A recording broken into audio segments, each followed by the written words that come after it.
Good afternoon. My name is Carolyn Cass, and I'd love to welcome you tonight and thank you all for joining us.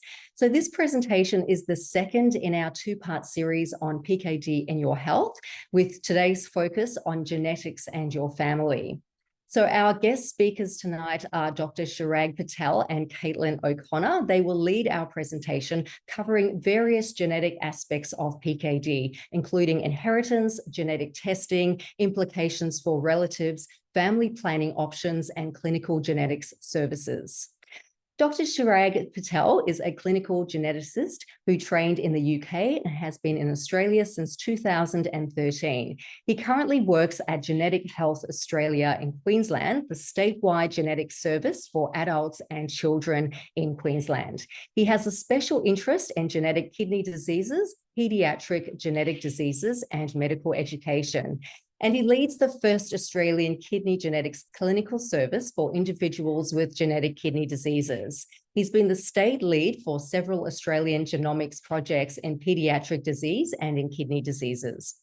Caitlin O'Connor is an associate genetic counsellor working across the cancer and renal services of Genetic Health in Queensland.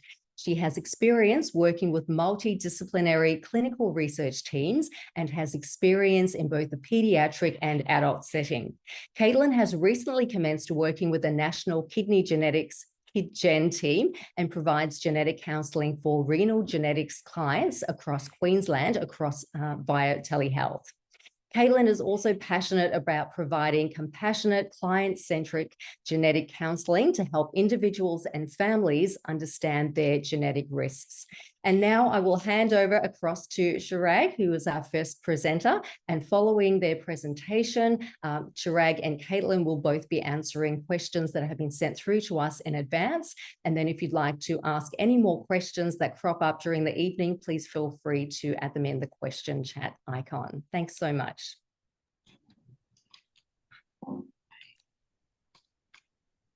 Right, hopefully everyone can see our presentation screen. Thank you everyone for joining us this afternoon, this evening, wherever you are listening from.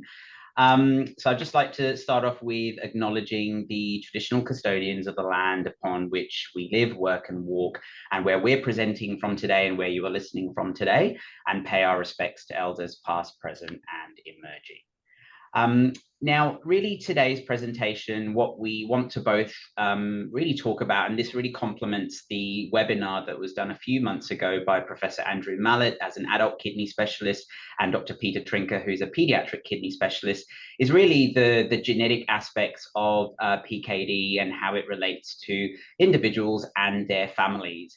So the five areas that we're really going to cover today are what are clinical genetic services, how do people access them, what do we actually do? We will cover the genetic aspects and the inheritance of PKD. We will talk about genetic testing when it comes to PKD, and then what it means for your family, particularly with relatives, children and adults, and then for family planning. Now, I will caveat up front that we are mostly going to be talking about autosomal dominant polycystic kidney disease. A lot of the elements that we'll be talking about today do also relate to autosomal recessive polycystic kidney disease, but there are some caveats here or there, so that may be a separate webinar in itself for those families. So starting off with clinical genetic services, what is clinical genetics? So we are actually a specialty of clinical medicine, and we are involved in the diagnosis, management, prevention, and counseling of genetic conditions. So as you can imagine, there are many, many different genetic conditions. PKD is one of them. We see a wide range of different conditions. As a specialty, we are actually a pan-life specialty. So we see families before pregnancy planning, during pregnancy, we see children and we see adults. And the members of our team highlighted today in this presentation, there are individuals like myself, clinical geneticists, and individuals like Caitlin who are genetic counsellors. And together as a team, we provide genetic counselling.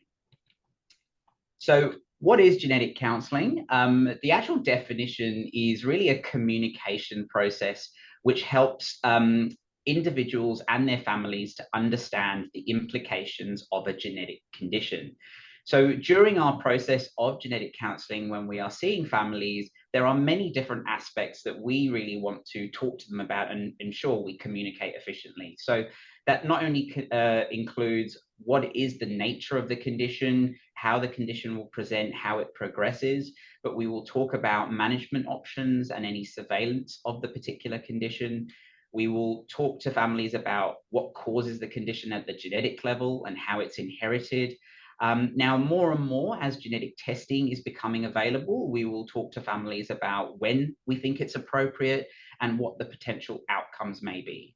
And then obviously also talking about the implications for their family members and for family planning. But we will also cover the psychosocial impacts of having a genetic condition, how that affects the individual, not only for them, but also their families and life. And then also direct people to appropriate patient support resources. And obviously PKD Australia is an excellent example that we always direct our patients to. So what actually happens when you get referred to a genetics team? A lot of people don't really know what the process is. So there are three key parts here. Now, before you actually attend your genetics appointment, we actually contact you by phone, or sometimes we do this via video consultation.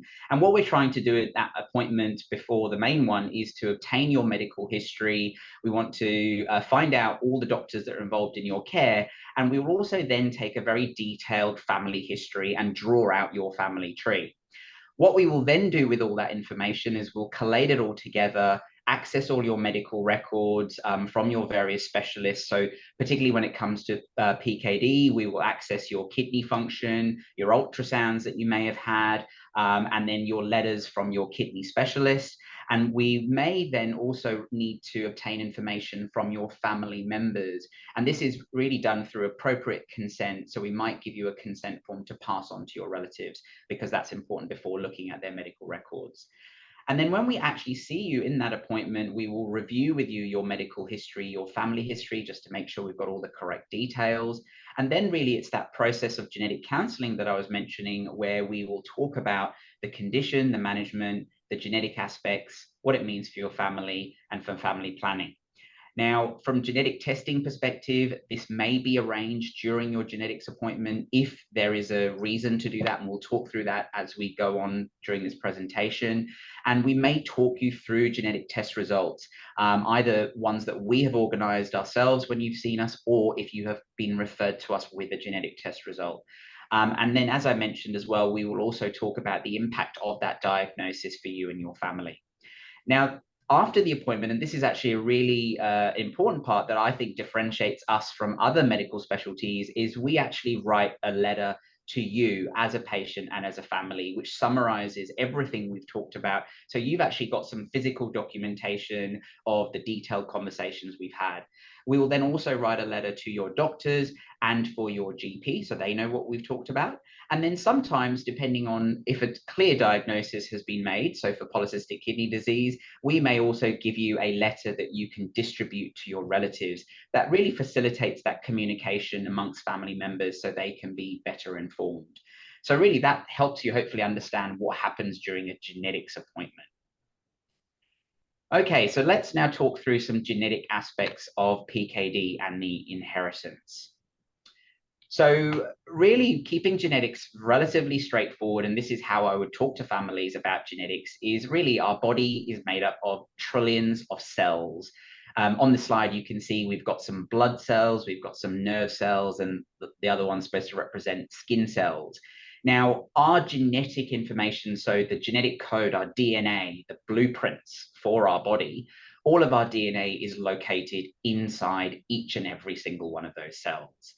And when we're talking about the specifics that particularly relate to PKD, we're really talking about our genes, and they are essentially sections of DNA. And what our genes do is they make specific proteins. So they're like individual instruction manuals you might get for your TV, your dishwasher. And we've got about 20,000 genes that do various different things. And most of our genes, they come in pairs. You get one from your mum and one from your dad. That's why we're a mixture of our parents. Now, when we talk about the genetics of ADPKD, we know that there are two genes associated with ADPKD, and we name them PKD1 and PKD2. what you can see in this diagram is that we have 2 copies of both of those genes. So everybody has 2 copies.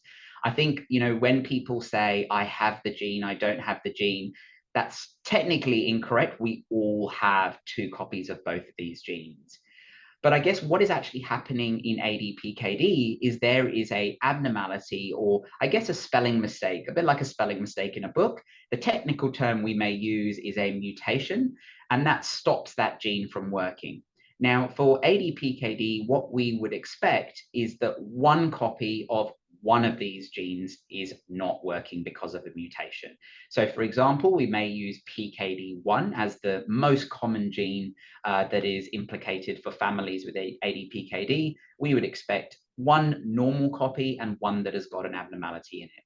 And you can see that what that mutation or that error does is it actually creates either a non-functioning protein or part of the protein is missing. So it's not doing what it actually should be doing, which is part of normal kidney development and normal kidney function. Now, there are some specific nuances between these 2 genes. So you can see in the top right-hand corner, I've mentioned that in about 75 to 80% of families with ADPKD, the gene that is relevant to them is the PKD1 gene. Now, we know that with this particular gene, the presentation of the condition can be a lot earlier, particularly when we talk about the age of requiring dialysis and transplantation. The average age, we say the mid-50s, but we know there will be variability between families. Now, PKD, on the other hand, accounts for 10 to 15% of our families. And we know that there is a correlation that tends to present a little bit later with the age of dialysis and transplantation, and usually around the mid-70s. Now, these are just averages, but each family will be slightly different and there will be some nuances there. Now, when we talk about the inheritance of the condition, it's in the name. So autosomal dominant as the first part of ADPKD really relates to the inheritance pattern. Traditionally, PKD used to be called adult PKD or infantile PKD when we're talking about the recessive form. And we've moved away from that because it's not based on the age of presentation. So we use the inheritance here. Now, what do we mean by autosomal dominant inheritance? Now, when a condition is inherited in this way, what that means is an individual who has the condition, they have 1 working copy of the PKD gene, whichever one it is, and 1 that is not working. Now, if we use this example, this diagram as an example, what we have is a couple here at the top. We have the unaffected partner, and we'll use the little g as 2 working copies of this gene. And then you have the affected parent with ADPKD, and they've got a big G representing the non-working copy. Now, every time that individual is thinking about having children, they either are going to pass on their normal copy of the PKD gene or the one that is not working. And this is where we say there is a 1 in 2 or 50% chance of passing on ADPKD or inheriting the condition.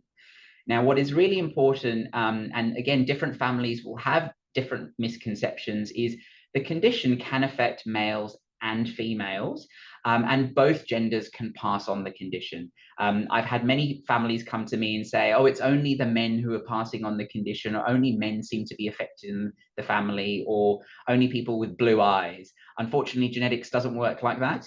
And when we're talking about dominant inheritance, it is really as simple as it can be, that 50-50 chance. Now, what is slightly different when we talk about autosomal dominant inheritance is that the age of onset and the severity of the condition can vary within a family. And many of you may have that experience where you may have a grandparent who may have gone on to dialysis at a particular age, and then a parent at a different age, and then you yourself may have gone on to dialysis at a different age. And we know that there are these variations within families, and we don't actually know what the causes are. We think there may be other genetic factors, there may be environmental factors. We also know that age of onset and severity can be different between families as well. So I think it's always good to not compare between families or even within the family as well, because there will be that variability. Now, when we look at families with ADPKD and we take their family history, in about 90%, we will see a very clear family history of ADPKD. Now, what that diagram is sort of showing you is a simplistic version of how we might draw a family tree. The squares represent males, the circles represent females, the individuals who are shaded in represent those who are affected with ADPKD. So when we take a family tree, we might see it very clearly, and you might want to do that as your own sort of exercise when you're taking your family history. Now, the important thing here is that in those families, they have inherited the PKD1 or a PKD2 gene mutation from one of their parents. And as we've discussed already, there is a 50% chance for children of an affected person, and there's also a 50% chance of siblings of an affected person because one of their parents is affected. But we also get individuals who are seen by genetic services where they say, look, I haven't got a family history of ADPKD. How is this genetic? How has this come about? And that is probably about 10% of individuals. Now, the reason for that is these genetic conditions have to start for the first time, sometimes in families. So what we say in that setting is that this condition is due to a new mutation in either PKD1 or PKD2 in that person that we're seeing. And this has not been inherited from one of their parents because they do not have ADPKD. And that's just a random act of nature that happens. Now, for those people, they still have a 50% chance of passing on the condition to their children. But what we can more confidently say is for their brothers and sisters, there is a much lower chance of being affected. And we say about 1 to 2%. There are some nuances to why we say that, but I won't go into too much detail as to why. But you can see there are some differences about the types of counselling we would provide, depending on whether you have a clear family history or whether you are the first person in the family. All right, so I guess let's move on to genetic testing. And I know a lot of questions have been sent through about genetic testing because everyone's a lot more informed now. So really, there are 3 different types of genetic testing, which I want to show you in individual slides. So let's start with diagnostic genetic testing. What does that actually mean? So this type of testing is where we want to find the PKD1 or the PKD2 gene mutation that accounts for the condition in the family. So we're searching, we're looking at these genes. If I use my analogy of instruction manuals, we're reading the genes from start to finish, trying to find the exact abnormality for that individual. Now, this type of testing is requested in an affected person who has ADPKD. Now, I know Professor Mallet did talk about when do we think about genetic testing for individuals with ADPKD. Now, for those who have a very clear clinical diagnosis of ADPKD, and that's usually based on your ultrasounds or your MRI scans, there isn't really a necessity to do genetic testing. The test isn't going to change anything for your own management. But in those individuals, the reason why we might do genetic testing is because they want to use that information for their relatives, or particularly now where we're seeing relatives who want to donate kidneys for transplant purposes, we would pursue genetic testing there in an affected individual. Now, the second group where we perform diagnostic testing are those individuals who get referred because they're not typical of ADPKD. There's something different either about their presentation or their ultrasounds, or we're not sure. Do they have ADPKD, or do they have some of these other genetic conditions that give you kidney cysts? Now, for those individuals, this testing can help to clarify, is this the correct diagnosis? And then the final group are that 10% that I was talking about, where they don't have a family history of ADPKD, and actually here, sometimes knowing do they have a PKD1 mutation or a PKD2 mutation might be able to help us give them that information about that long-term prognosis, you know, that rough age of potentially needing dialysis. You know, a lot of families that we see where they've got a strong family history of PKD, they can see the age that people have gone on to dialysis, and they use that as a bit of a benchmark. Whereas if you don't have a family history, that can be all territory that can cause a bit of anxiety about what could be that long-term future. Now, with the diagnostic testing, what's really important is this is now readily available in multiple laboratories in Australia, and almost every state now will potentially have a laboratory that can test for ADPKD. So we're not talking about research testing, we're actually talking about clinically accredited laboratories. This testing can be requested either by your kidney specialist or by a clinical genetics team.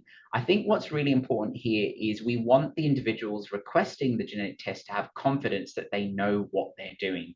So although, yes, a kidney specialist can request this testing, but if they don't know what they're doing, they might actually request the wrong test. So you want to have that conversation with your kidney specialist is, are they confident in requesting this test?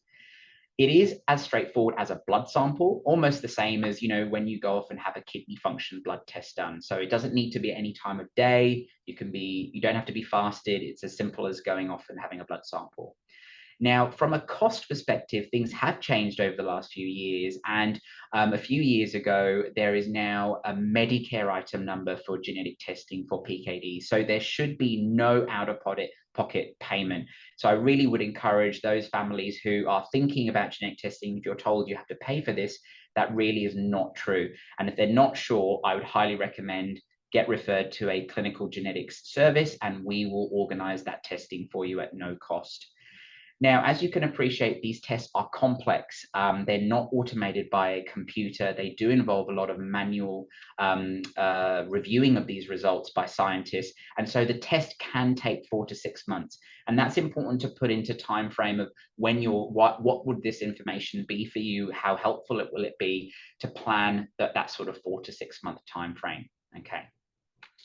So that's the diagnostic testing for people who actually are clinically affected or suspected to have ADPKD. The other group, I guess we would see more and more in the genetic services is pre-symptomatic genetic testing. So these are the unaffected relatives or family members who don't yet know could they have ADPKD. Now, the important part here is for this genetic test, we're not looking at both genes. We're not looking at every single part of this gene. We are testing them for the exact mutation that runs in the family. And that's why it's important that someone in the family should have had genetic testing who has clearly ADPKD, because then we can offer this testing to their family members. Now, why would someone who is a relative think about this type of testing? And it might be because they want to plan for their future health. They want to know, could they develop ADPKD? Do they need to see a kidney specialist? More and more now, we are seeing family members because they want to use that information for family planning. And then for those relatives who are thinking about donating a kidney, we actually want to know, could they develop the condition themselves? Because it's not ideal to take a kidney out of someone who's going to develop the condition themselves. Now, the really important parts of this type of testing is we really do need that consent from your relative, that they can share that information with you, and we can then offer you that genetic test. So that is part of the process that we go through. And then pre-test genetic counselling is really important in these family members. And Caitlin's going to talk more about what are the things we need to talk about when we see family members who have a family history of ADPKD. Now, again, on the right-hand side, you can see we've got some similar themes here. This is readily available. And ideally, what we try and do is we send the sample to the same laboratory that did the primary genetic testing for your relative. That gives us confidence that there will be accuracy for that result, and it's done within the same laboratory. Now, this type of pre-symptomatic genetic testing should really only be requested through a genetic service, because we really want you to have that pre-test counselling. And generally, it's not requested by a kidney specialist. And again, it involves a blood sample similar to the other testing. And this is also funded through Medicare. So you should not have to pay any out-of-pocket expenses at all. The time frame for these results are usually a little bit quicker because we know what we're looking for. It's not a fishing exercise, but there still is around a 3 to 4 month time frame. So just sort of important to factor that in. These aren't overnight blood results that a machine is churning out. And then really the final type of genetic testing is reproductive genetic testing, where you may use a specific PKD1 or PKD2 gene mutation, either in yourself or in your family, for making family planning decisions. And Caitlin's going to go through what those options are in this presentation. So this is a perfect segue for me to hand over to Caitlin. Beautiful. So pretty much everything that Chirag just went through applies to everything we're going to talk about next. So we're going to look firstly at that kind of relative testing. If I can figure out how we're getting the slides to work. Beautiful. So when we're thinking about relatives, there's kind of two really key kind of types of tests that we're thinking about. But the biggest thing to remember is that we're talking about pre-symptomatic people. So people who haven't been diagnosed with any kidney cysts to date. They have no idea. They might have a relative who has a condition, and they kind of want to find out if they're at risk of developing ADPKD also. So the first type of test that a relative could get referred to have a little bit of a chat about to figure out whether or not they have that 50% where they've inherited that kind of spelling mistake to develop ADPKD, or if they're not at risk, would be to present for that pre-symptomatic genetic testing that Chirag's just kind of walked everyone through. So as he said, genetic testing is a blood test, so it's nothing more or less scary than getting a sample of blood taken. But for this test to happen, we need to know that very specific genetic mutation that's already been found in the family. And so that would have been identified in somebody who has ADPKD already. Okay.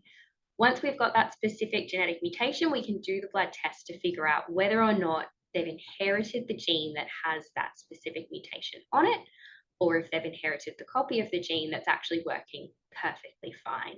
And that means that they're not at risk of developing the condition. What's really helpful and beneficial about doing a pre-symptomatic genetic test is that it's a very definitive answer. So we'll know definitely if you've inherited that mutation, you're considered at risk. If you haven't inherited that mutation, then we're not considering that you have that risk for the familial mutation in ADPKD. As Chirag mentioned, what's really, really important is that people who are going through pre-symptomatic genetic testing do present to have some pre-test genetic counselling. And that's because there's lots and lots of different pros and cons of doing this type of test. And we're going to talk about those pros and cons on the next slide. So I'm not going to go into detail about those right now. The other really important thing to mention is because ADPKD presents predominantly through adulthood, we actually don't recommend doing genetic testing on children, so anyone under the age of 18. And generally that's because we like for people to be able to make their own decisions about whether or not this is something they want to know about and whether or not they're able to kind of live with that information at this stage, and that it's an appropriate time for them to learn that they might be at risk of a condition as well. Okay. Again, we'll go into a little bit more detail about kind of where that comes into play and those pros and cons in a couple of slides' time. Now, historically, the way that people have kind of gone through some pre-symptomatic testing is actually to use ultrasounds instead. So doing a renal ultrasound just to figure out, are there actually any kidney cysts present? Okay. Now, again, a couple of different pros and cons when we're looking at that ultrasound screening, but the biggest difference that we have between that and a genetic test is that it's not always as definitive of an answer. Okay, so what's really important is if a lot of families will come to us and they'll say, you know, my brothers and sisters went and had an ultrasound done when they were in their 20s. It was all negative. It was all nice and clear. They don't need to worry anymore. They're fine. And they never kind of present to have any further ultrasounds and go ahead thinking that they don't have the condition or are not at risk. Actually, what we know about that is that ultrasounds under the age of 40 can actually provide some kind of false reassurance and be falsely negative. So essentially what that means is that we can continue to kind of pop up and develop those kidney cysts at any age up until around the age of 40. And that's when we know pretty clearly if we're going to have it or not. So if you're presenting for an ultrasound over 40, then usually that can be quite reassuring or very diagnostic. But if you're under the age of 40, then it's not actually giving you the clearest answer for the remainder of your lifetime. Okay.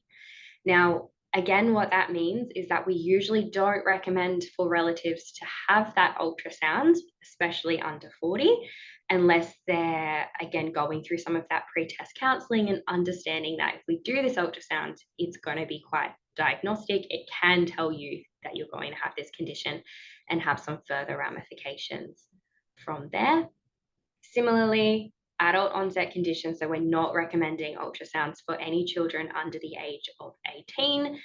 Similar reasons why we don't recommend it for genetic testing, but again, we're under the age of 40, so it could be very falsely reassuring for them, their parents, and the extended family as well. So we've talked a lot about pre-symptomatic genetic testing, and it's kind of a bit of a buzzword as to why we need to do genetic counselling. Why does my particular role exist? Why does Chirag's role actually exist? And the reason is, for genetic testing, when you go through this type of test, it can have really big implications for yourself, but it can also have really big implications for your family. And usually what we do here at Genetics is we just like to talk to you through about some of those pros and cons of what's going on and exactly how you're thinking and feeling about all of it. So today I'm not going to sit here and ask you, what are your opinions? What are your thoughts? Because we don't have time to go through everyone who's on the slide today. So if you want that level of detail, you can be referred to your local genetic service. But some general points that are usually really important to consider if you yourself are thinking about going through pre-symptomatic testing, or you're thinking about discussing this type of testing with maybe some adult children that you have, brothers, sisters, and those sorts of things. So what are the advantages of doing a pre-symptomatic test? First of all, gives us a really clear indication. Are you going to develop the condition, or are you not going to develop the condition? And if you are, when do we need to start your kidney management? When can we pop you on surveillance and kind of start to really advise making sure that we're getting in as early as possible, preventing as much as we can, and kind of starting those conversations nice and quickly, getting you linked in with a treating team so you're not presenting once you're really severe in kidney failure and kidney disease. Okay. The other factor, which Chirag actually touched on a little bit earlier, is that it can help determine some of your eligibility if you're looking at possibly doing a related kidney donation for one of your relatives who's having some kind of kidney disease. Okay. Really important thing to note is that when you're being worked up for kidney donations, there is a giant list of eligibility criteria. Not my role, not something we'll go into today, but one tick box on that particular list is whether or not you have the genetic mutation that we know your relative has. Because if you're going to go on to develop a whole bunch of kidney cysts and some kidney problems, we don't want to take a kidney out of you just yet. And we're definitely not going to put that into other people. All right. The next thing that we like to talk about as a possible advantage for genetic testing is when we start to plan for things like lifestyle, finances, all of those sorts of things. So if you know that you're going to be kind of in hospital or needing dialysis from time to time, then we can start making those decisions and those plans really early on. It also could change what type of career changes you might want to go into, and all of those sorts of things. So it's something that we can help you work through. And the biggest reason that probably most people do come and chat to us about pre-symptomatic genetic testing is when we're thinking about making decisions for family planning. So getting that information about what is my risk of actually passing this on if I was to fall pregnant and have a baby, what options are available for me, can we avoid doing that? And there were lots of questions that came through before today that were really surrounding that type of conversation, and we're going to go through that in a lot of detail shortly as well. And this type of testing can also relieve some anxiety around whether or not you're going to develop the condition, and that kind of uncertainty of not knowing what's going to happen in your health future as well.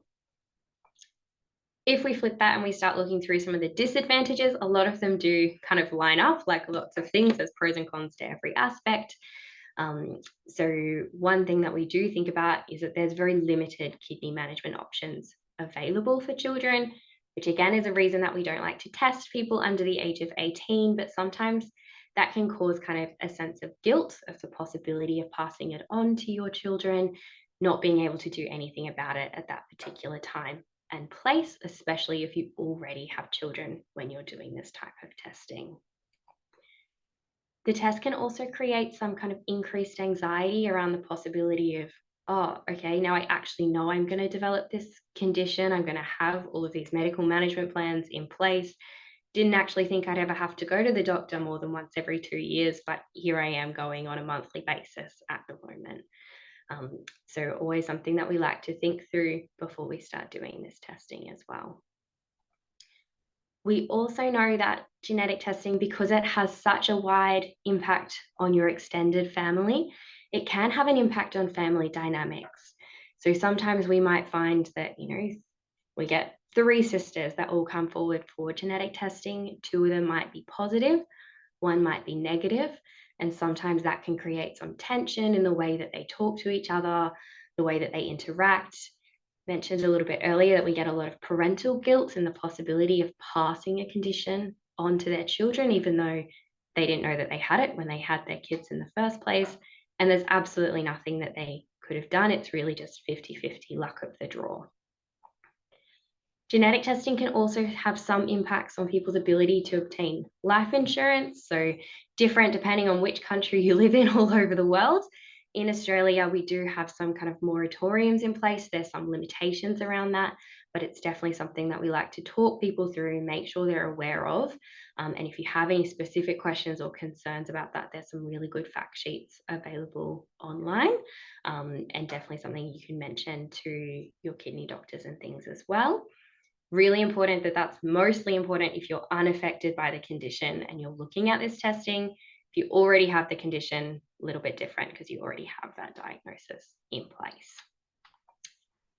The other big criteria that we think about when we look at pre-symptomatic genetic testing is that loss of decision-making for children. So if we go back to thinking about why we don't test people under the age of 18, is because we're essentially taking away a really big decision from that person who's not yet aware of whether or not A, they want to know. They might not fully understand the condition at that point in time.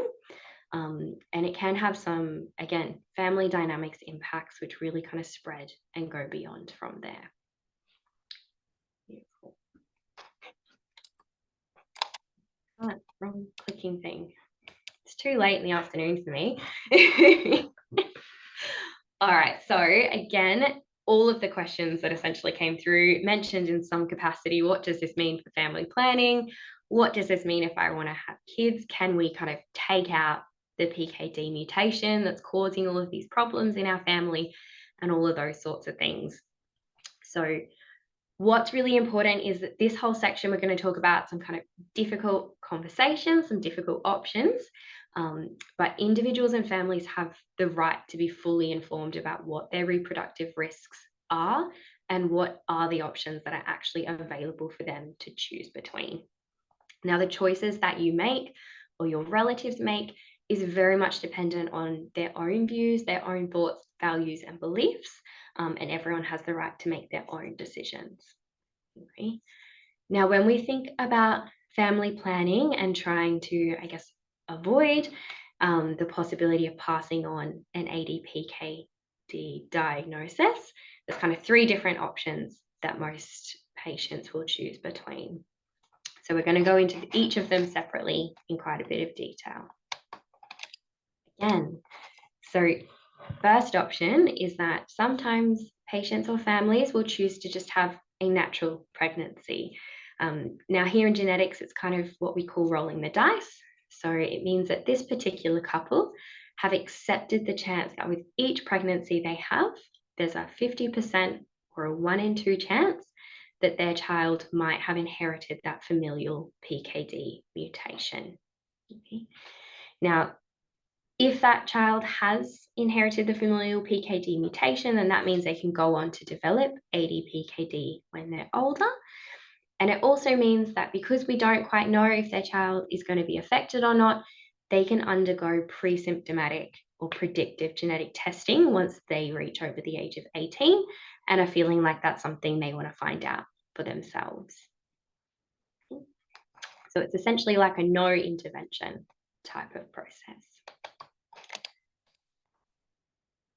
Other families might choose to go through what we call prenatal or invasive testing. Now, prenatal testing can be done in a pregnancy that happens naturally, or in a pregnancy that's conceived using IVF. Okay. There are two different ways that we could go about getting a prenatal diagnosis, both of which involve kind of putting a needle through the abdomen and taking some DNA cells from the fetus. The first option is what we refer to as chorionic villus sampling, or CVS is usually the term that's thrown around a lot more often. This type of test is usually available from about 11 weeks gestation, and it involves taking a small sample from the placenta itself. We would then send that away to the lab, do a similar test, find out, do we have that mutation in this particular pregnancy, or is this pregnancy unaffected? In the case that we might find that PKD mutation in this particular pregnancy, then that would open that option of going forward for a termination of pregnancy for that couple and those parents if they did not wish to have a child who was at risk of developing ADPKD in the future. What's really important to note is that the miscarriage risk does exist for these types of testing. So obviously we're putting a little bit of a needle in, there's a little bit of a risk there, and the risk for that CVS sits at about 1 to 2%. On the other hand, we have an amniocentesis, which similarly is another needle that we can use, and it's usually available a little bit later in the pregnancy at around 16 weeks or so. And this one involves taking a sample from the amniotic fluid rather than the placenta. Now, similarly, this test also has a bit of a miscarriage risk, and we're sitting at about kind of 0.5% to 1%. But those risks are also very dependent on the doctor and the team performing the test, and something that they talk to you about in quite a bit of detail if it's something you're pursuing. Likewise, once we do this test on that pregnancy, if we do find that genetic mutation is present, termination is then available for the couple as well. What's really important to note is that for this prenatal testing, we need to have a predetermined genetic mutation in the family to be able to do this type of testing. So if we haven't actually done that kind of diagnostic test that Chirag went through earlier to find exactly where that spelling mistake is sitting within that instruction manual, then it makes it really, really difficult, and we actually can't do prenatal testing in that instance because we have no idea what's caused the condition and we don't know what we're looking for in the pregnancy. Both of these tests, however, can be accessed through the public health system. The third option that sometimes couples will choose to go through, and again was something that popped up a few times in the questions you submitted beforehand, is the option of doing what we call pre-implantation genetic diagnosis, or PGD for short. Now, PGD has to be done through the IVF process. It can't be completed if you've fallen pregnant naturally. Okay. Now, PGD essentially is a process where we're going through IVF and we have our egg, we have our sperm, they've come together in the lab to form what we call the embryo. And then as that embryo grows, we actually take a small sample to go away and do a bit of a genetic test to find out whether or not the PKD mutation is present. Now, in this instance, we would only then place the embryos who are negative for the mutation. So they have the working copies of the gene, they're not at risk of developing the condition, into the uterus to then proceed with the pregnancy. We don't implant what we would refer to as affected embryos who carry the mutation. Now, as you can imagine, when we're thinking about PGD, IVF, there's lots of different pros and cons for this type of process. So often couples will come to us and they'll talk about, the financial restraints, the time. So, IVF doesn't necessarily always work the first time you go through it. There might be multiple rounds involved, can be quite emotionally taxing, and it can have some psychological challenges for people as well. When we think about the cost of IVF, so IVF itself is only able to be accessed privately, and is often related to being self-funded by a couple or family.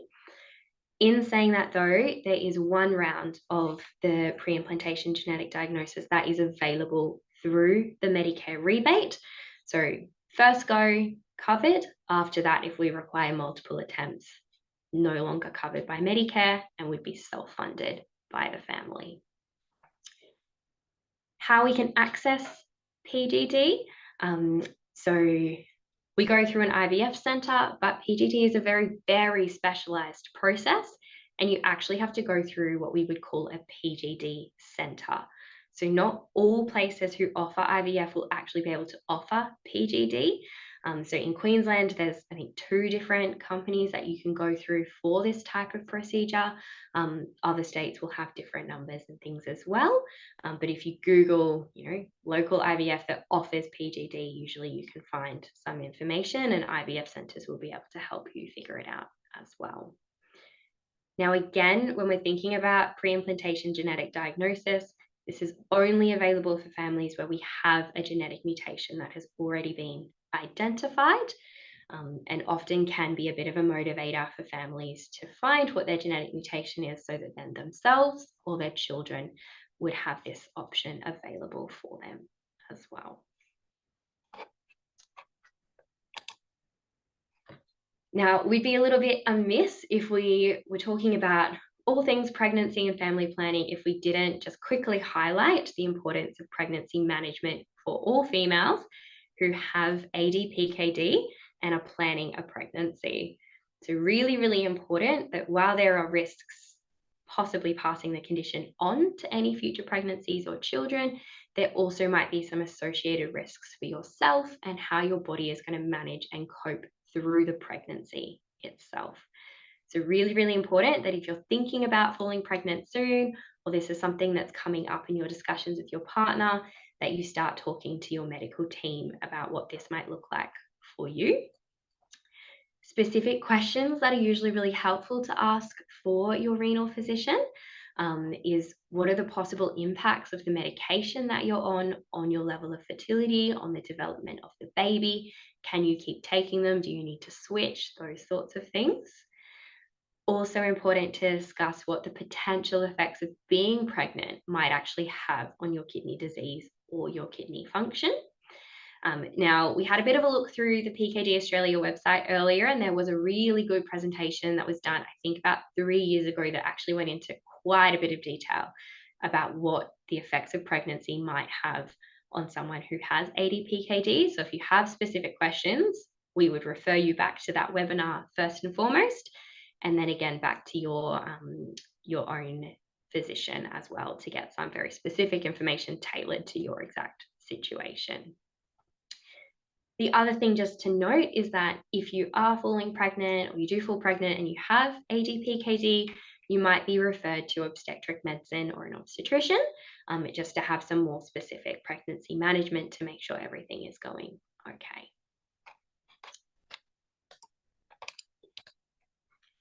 All right, so we've pretty much gone through every single thing that was on our list, and hopefully all of the questions we've covered for you as well. Now, I guess a flashback, we've talked about a lot of things today in a really, really broad terminology, and sometimes it's really helpful to get a little bit more advice on a very specific, what's your situation, what's happening in your family, what are your specific questions that might not be applicable to everyone as well, in which case we would refer you to your local genetics service for some additional information. So if you're interested in accessing genetic testing or just wanting to have a little bit more of a chat about what this means for you in detail, you can be referred to your local clinical genetics service, and that referral could be made by either your renal doctor, your GP, or any other doctor that you're seeing at the moment as well. There is a public genetic service available in every single Australian state and territory, and some states, particularly places like New South Wales or Melbourne, might actually have multiple services that are available for you as well. Usually they're located in the major tertiary hospitals, but lots of services will have regional options available where they'll go out to specific clinics once every few weeks or months or so. And often there are also video telehealth consultations that are also available for individuals as well, if that's your preference. Now, there is a really good list of all of the clinical genetic services on a website called Genetics Education. There is a link just down in the bottom corner here, and you can follow that. Essentially, you pop in your postcode and it tells you who your closest genetic service is. Now, when we're thinking about renal conditions, really important, you don't go to the familial cancer clinics because they're not going to want to see you for your renal problem. It's not cancer. So go to your general clinics in particular. Otherwise, I think that's all of the things that we had on our list to go through that you had on your question list that you sent through to us as well. Are there any extra questions or concerns that have popped up for anyone at this point in time? Also, I think there's one from Matthew in the chat that says, can you do genetic testing on a fetus during pregnancy? And would you recommend against it? That came in quite a bit of time ago, so I'm not sure if that happened before or after we went through the prenatal options. I think it was before, but yeah. Please message Matthew if you missed the answer to that question and we can go through it again. Yeah. So I think, yeah, the answer is yes, there is testing available. Would you recommend against it? I think, as Caitlin has said, it is an informed decision that is very couple specific. So no one should be saying to you, you should have testing, you shouldn't, or you shouldn't be having children. That is what we call directive counselling. And really, it's a personal informed decision that you make. Yeah. And then Maureen's asked, you mentioned online resources in relation to life insurance implications. Can you provide the links? We can. Again, that genetics education website that we linked in the previous slide will also have really good fact sheets about life insurance. Most of their fact sheets are kind of top notch. Some of them are very wordy, but if you don't mind a read, they're probably the ones we'd recommend in the first instance. I might just go through these questions. I know we've answered a lot of them, but I just want to definitely make sure we've covered the kind questions that everyone has sent through. So one of the questions is it true that I must have a mutated gene if my parents have no cysts on their kidneys and yet I have PKD? My nephrologist said there is no way my daughter could have PKD. Is it worth having genetic testing? Now, there's a lot to unpack there. And I think there's probably a lot of misinformation provided. So I think this person's situation where they have got PKD, but their parents don't, is probably that 10% that I was talking about where there is no family history. So that's because it's a new condition in that individual. Now, when they were informed by their nephrologist that there's no way their daughter could have PKD, that's actually factually incorrect. As a person who's got it, their children have a 50% risk. Is it worth having genetic testing? Well, we've talked through how is it going to be helpful for you. It won't change anything necessarily for you, but it may provide answers for your children or for family planning reasons. So I think we've just sort of hopefully covered that. There's a really good question about the benefits of genetic testing for someone who has the combination of ADPKD and the congenital hepatic fibrosis of the liver. Now, I think what's important here is actually probably that individual is talking about autosomal recessive polycystic kidney disease, where we do see that liver fibrosis as opposed to liver cysts. So that combination of kidney cysts and liver fibrosis is very specific to autosomal recessive polycystic kidney disease, rather than what we've been talking a lot about today, autosomal dominant polycystic kidney disease. The next comment is, my partner's been diagnosed with PKD and is on the wait list to be seen for genetic testing to aid our family planning journey. We hope for pre-implantation genetic testing, hope to learn more about our options. So it's not so much a question, it's a statement, but hopefully we've highlighted that that is exactly the setting where, yes, you will go to get more further information so you can be more informed as a couple. Does Medicare cover family planning genetic tests and IVF? Caitlin has kindly covered that one round of IVF and genetic testing will be covered. Has the gene causing PKD been identified? Well, I guess we've mentioned, yes, we've got PKD1 and PKD2, so we all have the genes. What we need to know is what is the specific gene for your family and what is the specific mutation. Can it be removed before a baby is born? Well, I guess that would be the option of the pre-implantation genetic diagnosis. And then can we stop it from being passed on to future generations? Well, those would be all the reproductive options that we've talked about. I'm interested in knowing how the type of PKD can influence treatment and family planning. I think really at the moment, there aren't those clear correlations of if you have a specific mutation, we can confidently say to you, this is how your disease is going to progress. We have those general rules that I mentioned where PKD1 we know has a more, I guess, severe presentation, earlier age of kidney dialysis and transplantation compared to PKD2. Okay, next question. There's some themes here. I have PKD with no family history. I have 2 children and I'm trying to determine when to get them tested. They are 13 and 16. This is a great example of where we've talked about that pre-symptomatic genetic testing, and really in children, we currently do not advise that for all the advantages and disadvantages that Caitlin has gone through, the main being that loss of decision-making for that individual. Now, I know we've said that there aren't any treatment options for children in childhood. What I mean by that is those children who haven't got ADPKD yet. I know there are many families where children do get diagnosed either during the pregnancy because you've had an ultrasound and they pick up kidney cysts, or your children have gone into hospital with abdominal pain, someone did an ultrasound, and lo and behold, they've got kidney cysts. That is very different. Those individuals are already going to be under a kidney specialist. We are talking about the healthy children who don't yet know. We generally don't advise that genetic testing because at the moment, there's no medical benefit to them knowing. We're not prescribing them any medications at the moment. And I know Dr. Peter Trinker talked about management of children with PKD and hopefully highlighted that really that there aren't any interventions at the moment. Medicine to reduce growth of cysts, how to detect cysts at an earliest age, what protocol should family members follow? Now, the medicine, I guess the one that everyone knows about is tolvaptan, and that has been covered in that previous webinar, from Professor Andrew Mallet. How to detect the cysts early, we've talked about those ultrasounds, and really the important thing is knowing a normal ultrasound can be falsely reassuring.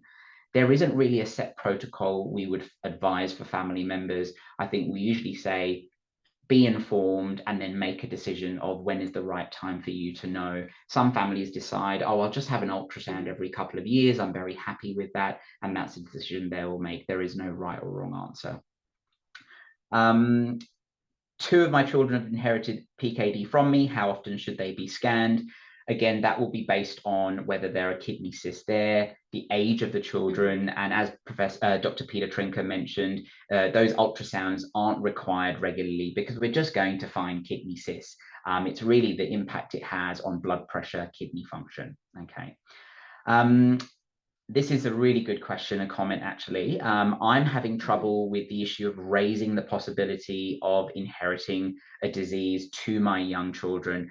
I don't have, my husband does. He didn't disclose it to me when we were married, and I think full disclosure is necessary, but it's so hard to raise. This is a very common scenario that we will see in a genetic service, no matter what the genetic condition is that discussion about a diagnosis. And there can be various psychosocial elements, so that sense of guilt, sense of blame, the being labeled with a diagnosis, and that sharing doesn't always happen. Now, what we try and encourage families to do, and we've talked about this a fair bit, is to share that information as much as possible, have those conversations early, have that open dialogue, because we know sometimes misinformation can lead family members down rabbit holes. And again, that's where that sharing of information, and we would provide that letter for you to share with your relatives, can help you start having those conversations. There isn't really a right or wrong time of when you should talk about ADPKD with your children or any genetic condition, really. We usually say have those conversations when they start to ask questions or when you think they're ready to understand that information. Clearly, a 5-year-old isn't going to understand what a 15-year-old is going to understand. So there's no right or wrong answer here.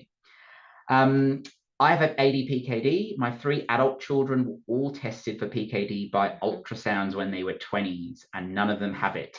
Recently, we've been told that they should be tested again at age 40 as they could develop it. I think we've covered that already, that negative ultrasound under 20. What precautions to ask our young children to take should they not want to be tested for PKD?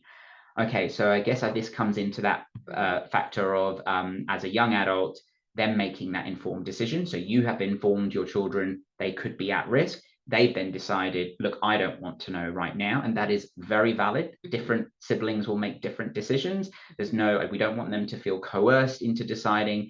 And again, they may choose to not know, or they may choose to have an ultrasound, or they may come forward for genetic testing for what we know is running in the family. Again, it will all be a dialogue that you have with your family members, and it'll be a continuing dialogue.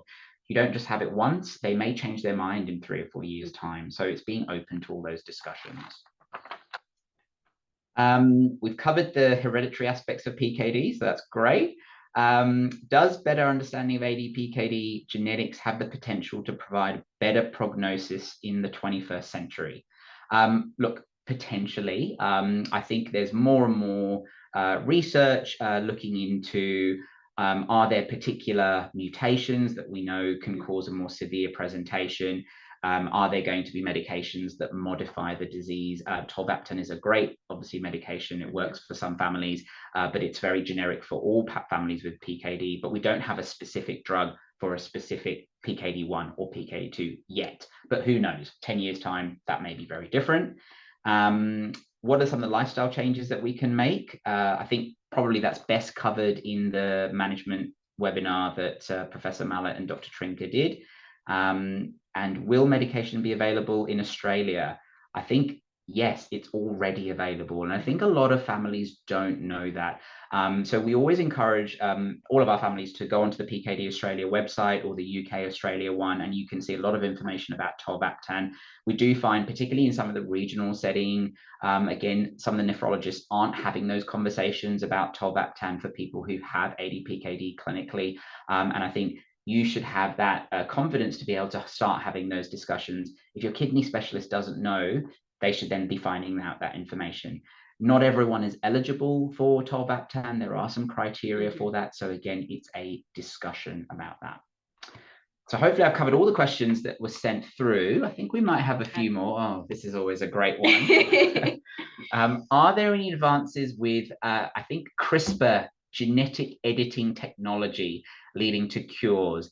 Now, look, I would say potentially in the future. So this is very much in the research phase at the moment, where they can use specific technology to edit the mutation that a particular person has. Now, it sounds very easy to do on paper. However, what we don't yet know is how do we get that technology to every part of your body. So although PKD primarily affects our kidneys and our liver and a few other organ systems, how do we get that technology to that, I guess, medicine, whatever it will be, to the kidneys? And there will be challenges there. So look, I think at the moment we are not there at all. And I wouldn't want to give you any false hope that we're going to be there in the next 5 years, but who knows, 20 years from now. A good question, can it jump a generation? I.e. my children don't, but then can my grandchildren have it? Now, this is really interesting. So if you took your family history and you can see that, you know, there's some people who aren't shaded in, this condition doesn't technically jump generations, okay? You always have to pass it on every generation. What we might see, though, is that person in the middle who we think it's jumped hasn't been diagnosed yet. So they haven't presented with their kidney cysts. I'll give a sort of an example to illustrate that. So if you have a grandparent who is, let's say, 50, and then they have a daughter who is 25, and she goes on to have a daughter who is, let's say, 10, not 10, sorry, that's too young, sorry, 5. Let's say the grandparent and the child get diagnosed with PKD because they've had ultrasounds. And you might think as a family, well, why is that middle relative not got ADPKD? It's just because they're still young and haven't developed their kidney cysts yet. So no, it doesn't jump generations. It looks like it can do, but it never jumps a generation. I think the flip side to that is when we do have a genetic mutation that's been found in the family, there's always that 50-50 risk of passing on the mutated gene to your child. If you happen to pass on the working copy of the gene and then your child is not at risk of developing ADPKD, then they only have 2 working copies of the gene themselves, so they can only pass a working copy on to their children, to your grandchildren. And in that case, that means that your grandchildren won't be at risk either. So it really depends on whether or not that particular parent, so your children in this instance, actually has the condition themselves, and if they're kind of at that age where we know if they're presented with the condition. Okay, I think there's a comment about, can we access the previous presentation I've been referring to? Yes, so it's when you go onto the PKD Australia website, there's a section on education and then webinars. If you click on that, it will open up a new page and you can look through actually all the historical webinars that have been done through PKD Australia. So yes, they're all there. I double checked that just before this presentation. All right, any other questions? I know we've got a little bit over time, but I think it's important to cover everything that people want to know about. Hopefully we have addressed all questions that naturally come from families. Like we said, I think each family will be very different. You'll have a very specific question that won't apply to another family, and we always advise to get that information from relevant resources, i.e. get referred to a clinical genetics team if you really want to have those detailed discussions. You can imagine, for those people who have ADPKD, you go to your kidney specialist appointment, you might see them for 5-10 minutes. They don't have the time to discuss some of these complex issues. And that's really what our area of expertise is. You go to the right specialty to have the right discussions. So really encourage, advocate for that. If you want more information, speak to your kidney specialist or your GP and say, look, I've got more questions. Can I be referred to a genetics team? If they're not referring you, I would find someone else who does.